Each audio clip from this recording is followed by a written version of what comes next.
الحمد لله نحمده ونستعينه ونستغفره ونعوذ بالله من شرور أنفسنا ومن سيئات أعمالنا ونعوذ بالله من شرور أنفسنا ومن سيئات أعمالنا ونعوذ بالله من شرور أنفسنا ومن سيئات أعمالنا من يهده الله فلا مضل له ومن يضلله فلا هادي له ونشهد أن لا إله إلا الله وحده لا شريك له ونشهد أن سيدنا ومولانا محمدا عبده ورسوله وصلى الله تعالى عليه وعلى آله وأصحابه وأزواجه وذرياته ومن تبعهم بإحسان إلى يوم الدين أما بعد فأعوذ بالله من الشيطان الرجيم بسم الله الرحمن الرحيم والسابقون السابقون أولئك المقربون في جنات النعيم ثلة من الأولين وقليل من الآخرين على سرر موضونة متكئين عليها متقابلين يطوف عليهم ولدان مخلدون بأكواب وأباريق وكأس من معين لا يصدعون عنها ولا ينزفون وفاكهة مما يتخيرون ولحم طير مما يشتهون وحور عين كأمثال اللؤلؤ المكنون جزاء بما كانوا يعملون لا يسمعون فيها لغوا ولا تأثيما إلا قيلا سلاما سلاما صدق اللہ العظیم۔ اور تیسری قسم جو اعلیٰ درجہ کے ہیں وہ تو اعلیٰ درجہ کے ہی ہیں، خاص قرب رکھنے والے ہیں، وہ خدا تعالی کے ساتھ خاص قرب رکھنے والے ہیں۔ یہ لوگ آرام کے باغوں میں ہوں گے، ان کا ایک بڑا گروہ تو اگلے لوگوں سے ہوگا اور تھوڑے پچھلے لوگوں میں سے ہوں گے۔ وہ لوگ سونے کے تاروں سے بنے ہوئے تختوں پر تکیہ لگائے آمنے سامنے بیٹھے ہوں گے، اور ان کے پاس ایسے لڑکے ہوں گے جو ہمیشہ لڑکے ہی رہیں گے، یہ چیزیں لے کر آمد و رفت کیا کریں گے، آب خورے اور آفتابے اور ایسا جام شراب جو بہتی ہوئی شراب سے بھرا جاوے گا، نہ اس سے ان کو درد سر ہوگا اور نہ اس سے عقل میں فطور آئے گا، اور میوے جن کو پسند کریں اور پرندوں کا گوشت جو ان کو مرغوب ہو، اور ان کے لیے گوری گوری بڑی بڑی آنکھوں والی عورتیں ہوں گی، جیسے پوشیدہ رکھا ہوا موتی، یہ ان کے اعمال کے صلے میں ملے گا۔ وہاں نہ بک بک سنیں گے اور نہ وہ کوئی اور بیہودہ بات سنیں گے، بس ہر طرف سے سلام ہی سلام کی آواز آئے گی۔ گزشتہ آخر میں نے تمہید کے طور پر ایک بات کہی تھی کہ قرآن کو اور حدیث کو سمجھنے کے لیے اگر صاف صاف بات کہی جائے تو اس صورت میں ہنسنے کا بھی نہ ہو اور ہنسی کے آثار بھی چہرے پر نمایاں نہ ہو۔ چنانچہ سب سے پہلے یہاں پر آیت کریمہ میں اللہ تعالی نے وحور عین کامثال اللؤلؤ المکنون، حور عین جیسا کہ چھپا ہوا موتی۔ حور کسے کہتے ہیں عربی کے اعتبار سے؟ حور کا معنی عربی کے اعتبار سے گوری سفید رنگت والی عورت، جس کا رنگ خوب آنکھوں میں جھچ رہا ہو اور اچھا لگ رہا ہو. اور عین کے معنی بڑی آنکھوں والی عورتیں، یہ ہے حور عین کا معنی. اللہ تبارک تعالیٰ اب یہاں سے جنتیوں کی اور مقربین کی جو نعمتوں کا تذکرہ شروع فرمایا ہے. اللہ تعالیٰ نے سورہ واقعہ میں اولاً جنت کا تذکرہ کیا اور جنت کے تختوں کا تذکرہ کیا، پھر مشروبات کا تذکرہ کیا،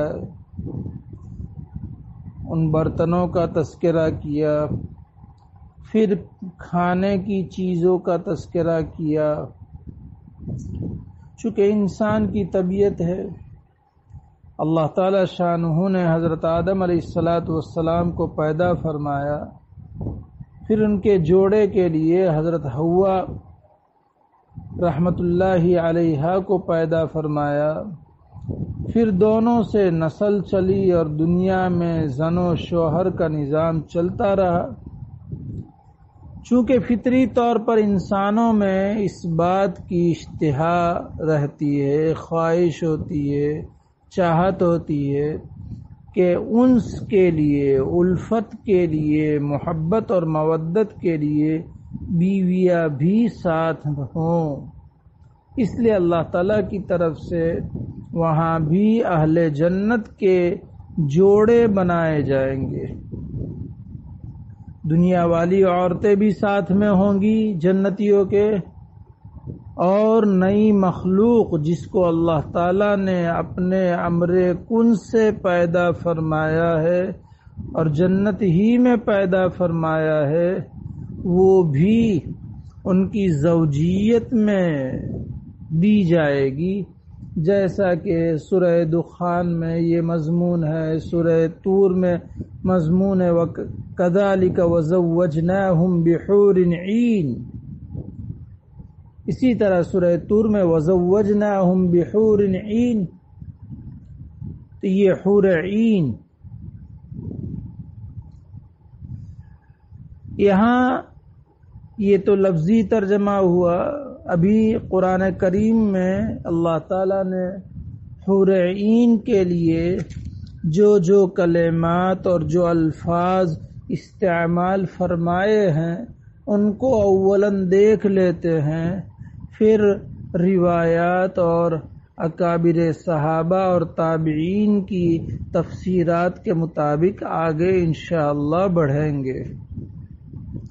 یہاں پر اللہ تعالیٰ نے ان حور عین بڑی آنکھوں والی سے معلوم ہوا کہ عورتوں کے لیے آنکھوں کا بڑا ہونا ایک معیار تک ان کی خوبصورتی کی علامت ہے، اور ان کا رنگ گورا چٹا ہونا یہ بھی خوبصورتی کی علامت ہے.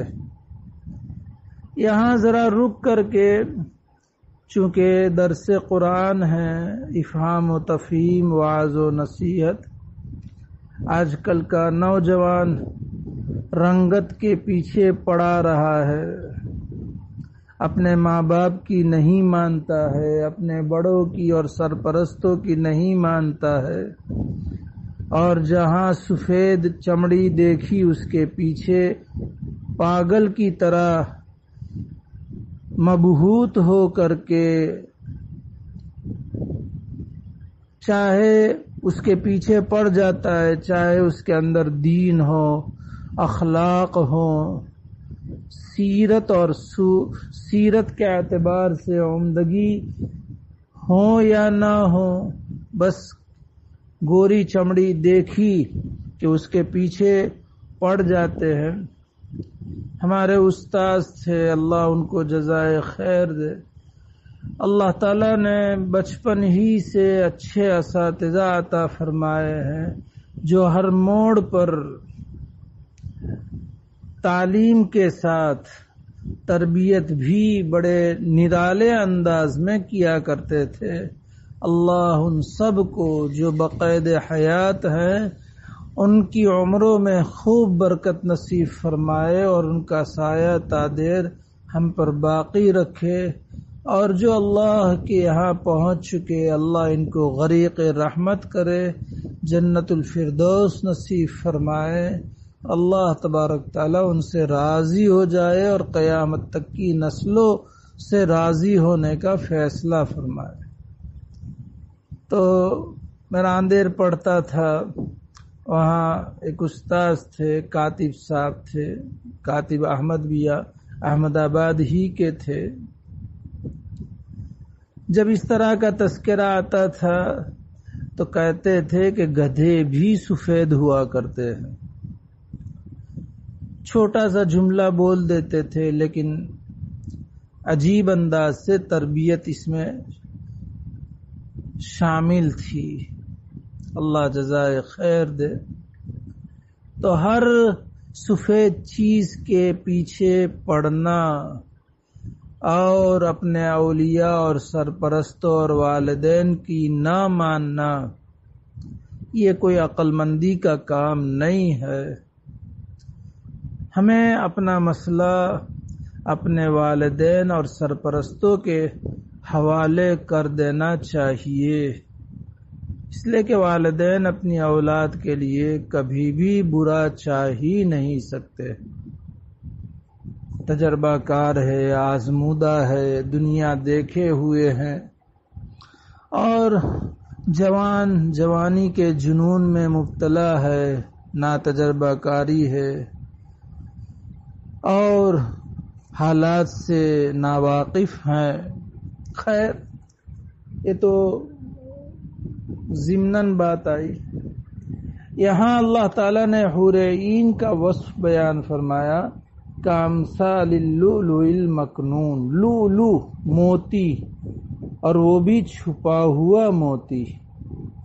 لکھا ہے مفسرین نے کہ اس تشبیہ سے مقصود غایت حسن، یعنی انتہائی درجے کا حسن بیان کرنا باری تعالیٰ کا مقصود ہے۔ موتی ظاہر بات ہے جو اصلی موتی ہو، یاقوت، زبرجد، مرجان، لؤلؤ، اور پھر یہ تو آخرت کے، جنت کے، اس لیے جیسے آگے آئے گا حور عین کے حسن کے بارے میں، اور پھر انتہائی حسن ہے، ظاہر سی بات ہے کہ یہ حسن ہر ایک کے سامنے پیش نہیں کیا جا سکتا ہے، اس کو چھپایا جاتا ہے۔ ہاں، مراد مقصود غایت عصمت، کہ انتہائی درجے کی پاک دامنی عفت، اپنے چارتر کی اور کیریکٹر کی حفاظت مقصود ہے، جیسا کہ آگے مزید انشاءاللہ آئے گا۔ قرآن کریم میں اللہ تبارک تعالیٰ نے ازواج کے متعلق سورہ بقرہ میں بھی نقل کیا ہے اور سورہ آل عمران میں بھی نقل کیا ہے، لَهُمْ فِيهَا أَزْوَاجٌ مُطَهَّرَةٌ وَهُمْ فِيهَا خَالِدُونَ، ان جنتیوں کے لیے جنت میں بیویاں ہوں گی مطہرہ، جو کمال درجے کی پاکیزہ ہوگی، وَأَزْوَاجٌ مُطَهَّرَةٌ وَرِضْوَانٌ مِّنَ اللَّهِ، سورہ آل عمران میں ہے، یہاں پر بھی وہی ہے۔ مفسرین نے لکھا ہے کہ ظاہری آلودگیوں سے، گندگیوں سے اور نفرت آمیز چیزوں سے پاک ہوں گی، دنیاوی عورتوں کی طرح یہ عورتیں نہیں ہوں گی۔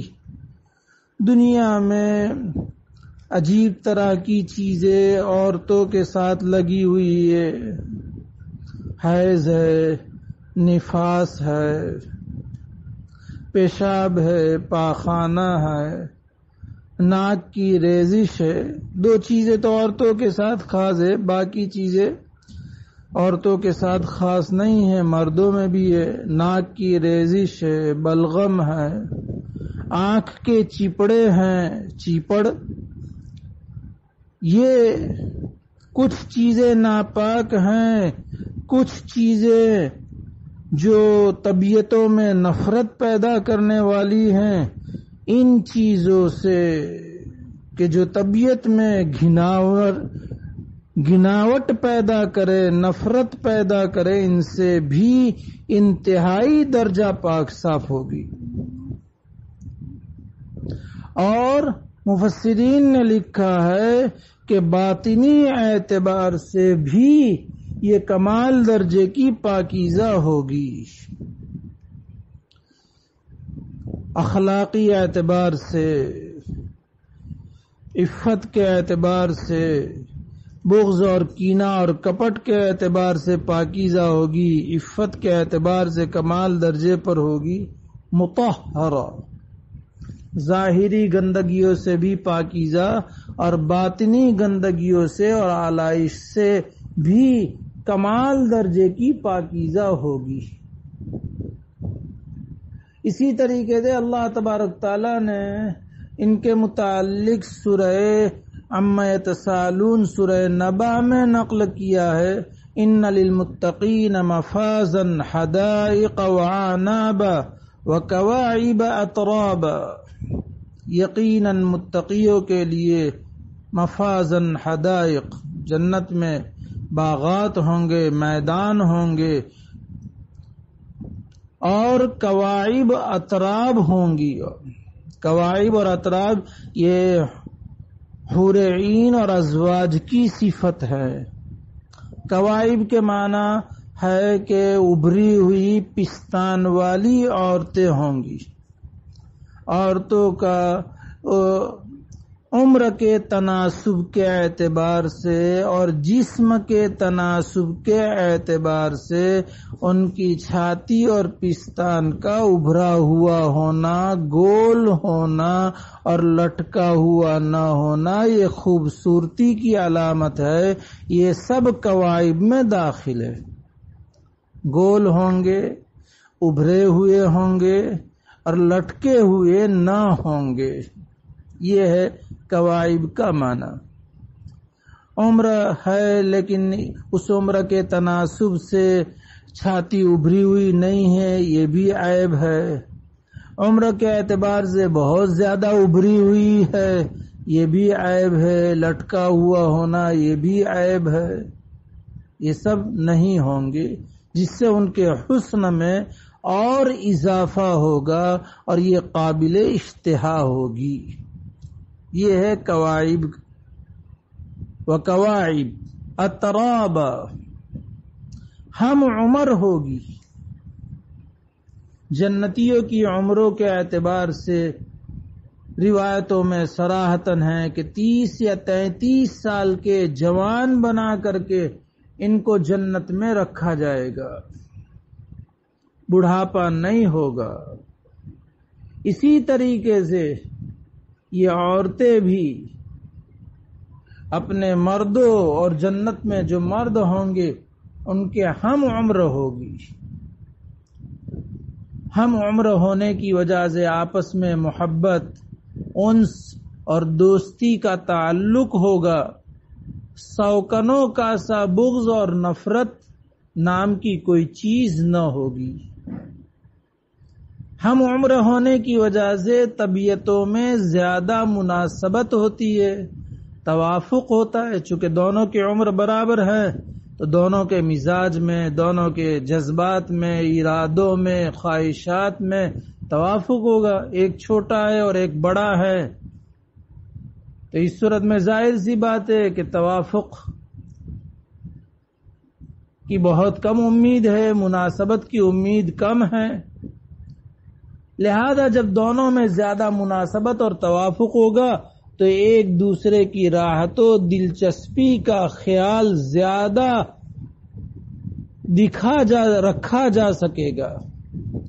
اس لیے حضرت عبداللہ ابن عباس رضی اللہ تعالی عنہما سے مروی ہے کہ 33 سال کی عمر ہوگی، عین جوانی، بھرپور جوانی، یہ ہے. اسی طریقے سے آگے سورہ واقعہ میں ہی آئے گا عرباً اترابا. اتراب آ چکا. عرب کا ترجمہ ہے، امام بخاری علیہ الرحمہ نے بھی اپنی بخاری میں اس کا ترجمہ کیا ہے کہ یہ شوہر کی عاشقہ ہوگی، من پسند. یہ سب ترجمے ہیں جو ابھی میں کر رہا ہوں، یہ سارے ترجمے عرباً کے ہیں. من پسند محبوبہ، حسینہ ہو، ناز و نخرہ والی ہو، البیلی ہو، رنگیلی ہو، خوش وضع ہو، چنچل ہو، شوق نظر ہو، معشوقانہ انداز ہو، پیار لانے والی ہو، شہوت پرست ہو. یہ سب ان عورتوں کے اندر اللہ تبارک تعالیٰ نے رکھا ہوگا جو جنتی عورتیں ہوں گی. اسی طریقے سے اللہ تبارک تعالیٰ نے حضرت حسن بصری رحمت اللہ علیہ نے حور عین کی تفسیر میں کہا کہ عین بڑی بڑی آنکھوں والی ہوگی، لیکن ساتھ میں جو آنکھ کا سفید حصہ ہے وہ انتہائی سفید ہوگا، اور جو آنکھ کا سیاہ حصہ ہے وہ انتہائی سیاہ حصہ ہوگا. یہ اور خوبصورتی کی علامت ہے. اپنے حرکات و شمائل اور ناز و انداز اور حسن و جمال کے اعتبار سے ان کی ساری چیزیں یہ دلکش ہوں گی. عرباً اترابا. ان کے لیے اللہ تبارک تعالیٰ نے نقل کیا ہے حور مقصورات فی الخیام، کہ یہ حوریں ہوں گی جو خیموں میں چھپائی ہوئی ہوگی، خیموں میں چھپائی ہوئی ہوگی.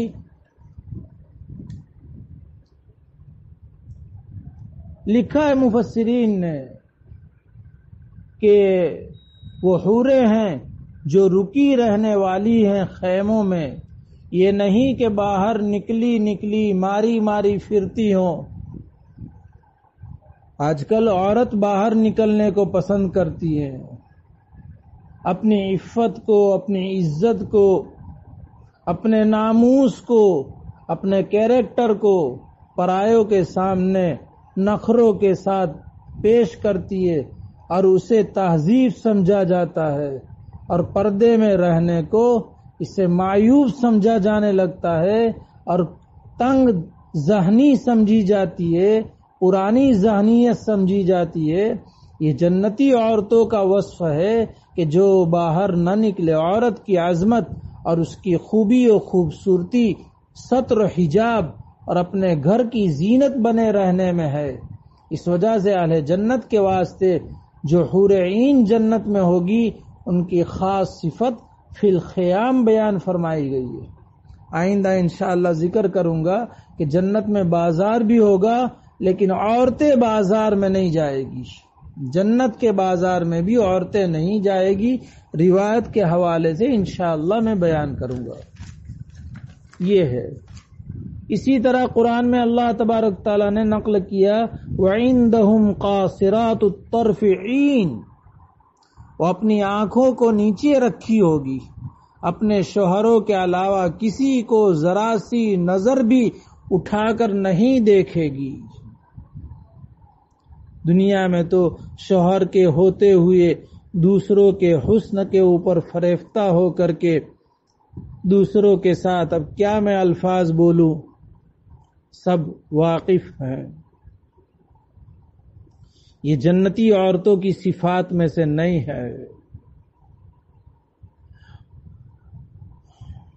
وہ اپنی آنکھوں کو نیچے رکھی ہوگی، اپنے شوہر کے علاوہ کسی کو ذرا سی نظر بھی اٹھا کر نہیں دیکھے گی. بعض مفسرین نے کہا کہ ان کا حسن اور جمال اتنا زیادہ ہوگا کہ ان کے شوہروں کی نگاہوں کو یہ نیچے رکھنے والی ہوگی، کہ ان کے حسن اور جمال کی وجہ سے ان کے شوہروں کی نگاہیں دوسروں کے اوپر نہیں پڑے گی. مرد بھی عورتوں کے ہوتے ہوئے دوسروں کو دیکھتے ہیں، دوسروں سے ہنسی مذاق بات چیت، اور اسے تہذیب سمجھا جاتا ہے، فیشن۔ اللہ امت کے مردوں کو بھی صحیح سمجھ دے، امت کی عورتوں کو بھی صحیح سمجھ دے، اور مردوں کو اور عورتوں کو اپنی نگاہوں کی اور اپنی عفت کی اور شرمگاہوں کی حفاظت کرنے کی اللہ تعالیٰ توفیق دے۔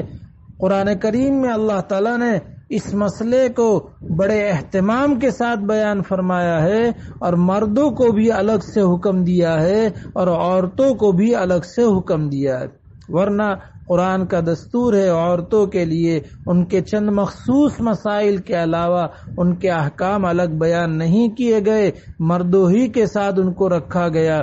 لیکن اس مسئلے کی نزاکت کے پیش نظر اللہ تعالیٰ سورہ نور میں ارشاد فرماتے ہیں قُل لِّلْمُؤْمِنِينَ يَغُضُّوا مِنْ أَبْصَارِهِمْ وَيَحْفَظُوا فُرُوجَهُمْ ذَلِكَ أَزْكَىٰ لَهُمْ إِنَّ اللَّهَ خَبِيرٌ بِمَا يَصْنَعُونَ۔ آپ مومنین سے کہہ دیجئے کہ وہ اپنی نگاہوں کو نیچی رکھے اور اپنی شرمگاہوں کی حفاظت کرے، یہ ان کے لیے تزکیہ، پاکی، صافی ستھرائی کے اعتبار سے بہترین چیز ہے۔ اور خود آگے اللہ تعالیٰ فرماتے قُل لِّلْمُؤْمِنَاتِ يَغْضُضْنَ مِنْ أَبْصَارِهِنَّ وَيَحْفَظْنَ فُرُوجَهُنَّ۔ آپ مومن عورتوں سے بھی کہہ دیجئے کہ اپنی نگاہوں کو جھکائے رکھے اور اپنی شرمگاہوں کی حفاظت کرے۔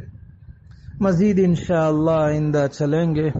اللہ تعالی ہم سب کو اور ہماری قیامت تک کی نسلوں کو اپنی نگاہوں کی اور اپنی شرمگاہوں کی حفاظت کرنے کی توفیق عطا فرمائے، آسان فرمائے، مدد فرمائے۔ ہم سب کو اور ہماری قیامت تک کی نسلوں کو اللہ اپنے فضل سے مقربین میں شامل فرما کر بلا حساب کتاب جنت الفردوس نصیب فرماوے۔ اللہ تعالیٰ اس کہنے سننے کو قبول فرما لے۔ اللہ تعالیٰ کہنے والے کے لیے، سننے والوں کے لیے، اقوام عالم کے لیے اسے ہدایت کا، نجات کا، امن کا ذریعہ بنائے، فتنوں سے حفاظت فرمائے۔ اللہ تعالیٰ اپنے فضل سے امت کی ہدایت کا فیصلہ فرمائے۔ اللہ تعالیٰ اپنے فضل سے امت کی مغفرت فرمائے۔ اللہ تعالیٰ اپنے فضل سے امت کی سیئات اور خطاؤں سے درگزر فرمائے۔ اللہ تعالیٰ اپنے فضل سے امت پر ستاری کا معاملہ فرمائے۔ اللہ اپنے فضل سے امت کی اصلاح فرما دے۔ اللہ تعالیٰ اپنے فضل سے امت کی حفاظت فرمائے۔ اللہ تعالیٰ اپنے فضل سے امت پر رحم فرمائے۔